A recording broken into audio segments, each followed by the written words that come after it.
A healthy environment starts in the home and grows from there. As a kid, I always felt my neighborhood was an extension of my home.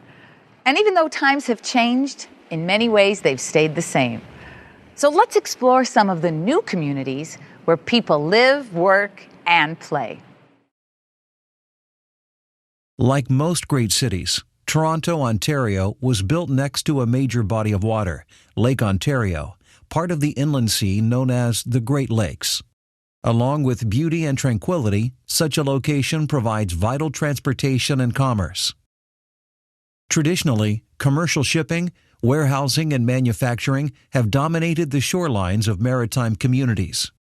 Even though transportation by water is no longer dominant and much of the manufacturing has moved away from the lakefront, years of industrial and commercial use have taken a toll on the waterfront land and left large parts of it contaminated. With the commercial aspect taking precedence during the first century or so of the city's history, Toronto's waterfront has been somewhat lost to the average citizen for relaxation and recreation purposes. Leaders and citizens want to change that, and after decades of discussion, there is now a practical plan in place. Leading these efforts is Waterfront Toronto. Well, the revitalization of Toronto's waterfront is the largest urban renewal project in all of North America. We looked around the world at successful examples of waterfront revitalization. And if you look at cities like Barcelona, London, New York, you see what they did to succeed in redeveloping their waterfronts, their riverfronts. There was one common component. You needed an independent agency. The revitalization plan in place is expected to run its course over 25 to 30 years. It represents a model of cooperation between the three tiers of government: the federal government of Canada, the province of Ontario, and the City of Toronto. It will also offer a comfortable fit for private enterprise to form partnerships with this public entity. Among the underdeveloped, derelict land, much of it contaminated, that currently separates downtown Toronto from the Lake Ontario shoreline, some 800 hectares, almost 2,000 acres, are to be transformed into new communities. The vision is to create leading-edge, green and sustainable mixed-use communities. 1 million square meters, almost 11 million square feet of employment space.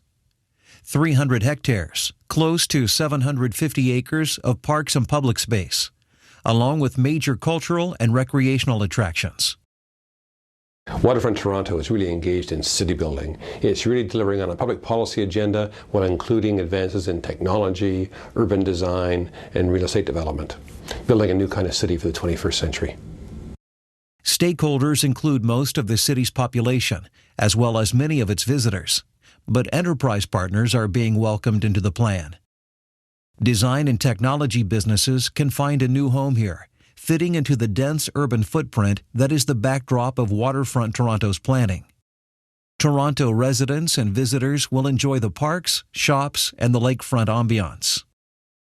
Toronto's always been a waterfront city, and our waterfront has always been the place where visitors first come to Toronto. In a modern, environmentally sustainable world, we want to welcome visitors. We want to welcome new, state-of-the-art green businesses to our 21st century waterfront, which is being built to environmentally sustainable principles and will be a place where Torontonians and visitors alike can work, can live, and most of all, can play. Of the $25 to $30 billion this project is projected to cost, fully $4.3 billion will be devoted to public infrastructure. We're building a city, a new Toronto, that will be the envy of the world. A quality of place and a quality of life second to none. Basically, it drives us in an economically competitive fashion that really sets us up as a shining example to the world as to how to build a great city.